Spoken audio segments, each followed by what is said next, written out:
Hello hi നമസ്കാരം, welcome back to Vaiga cars. ഇന്ന് Vaiga cars നിങ്ങളുടെ മുമ്പിൽ പരിചയപ്പെടുത്തുന്നത് ഒരു 2018 model VXi AMT automatic വാഹനമായിട്ടാണ്.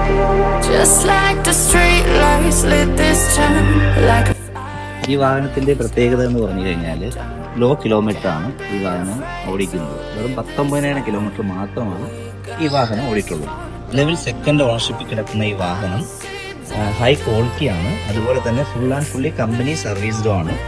Full company ഹിസ്റ്ററിയുള്ള വാഹനമുണ്ട്. ഇത് സ്വിഫ്റ്റ് കാർ 4 വേരിയൻറ്റുകളാണ് വരുന്നത്. അതിൽ മിഡിൽ വേരിയൻറ്റിലുള്ള VXi ഓപ്ഷനാണ് ഈ വാഹനം. ഇന്റീരിയറിനെ കുറിച്ച് പറയുകയാണെങ്കിൽ വളരെ വെൽ നീറ്റ് ആൻഡ് ക്ലീൻ ആയിട്ട് മെയിൻറ്റെയിൻ ചെയ്തിട്ടുള്ള ഒരു വാഹനമാണിത്. അത് നിങ്ങൾക്ക് ഇതിൻ്റെ ഉൾസൈഡ് കാണുമ്പോൾ ഇന്റീരിയർ ഫുള്ള് കാണുമ്പോൾ മനസ്സിലാവും. എക്സ്റ്റീരിയർ വീഡിയോ ശ്രദ്ധിച്ച് നോക്കിയാലും അറിയാൻ പറ്റും ഇതിനകത്ത് വേറെ ആക്സിഡൻറ്റോ സ്ക്രാച്ചസോ അങ്ങനെ ഒരു കാര്യം നിലവിൽ ഈ വാഹനത്തിനില്ല. വൈഗ കാർസ് ഈ വാഹനത്തിന് പ്രതീക്ഷിക്കുന്ന വില 5,90,000 രൂപയാണ്. ഫിനാൻസ് ഫെസിലിറ്റി അവൈലബിൾ ആണ്. കൂടുതൽ ഡീറ്റെയിൽസ് അറിയുവാൻ വേണ്ടി താഴെ കൊടുത്തിരിക്കുന്ന നമ്പറിൽ കോൺടാക്ട് ചെയ്യുക. വൈഗ കാർസിന്റെ പുതിയ വീഡിയോ അപ്ഡേഷന് വേണ്ടിയിട്ട് നമ്മുടെ പേജ് ഫോളോ ചെയ്ത് കൂടെ കൂടിക്കോളൂ. അപ്പോൾ മറ്റൊരു വീഡിയോയുമായി പിന്നെ കാണാം. ബൈ.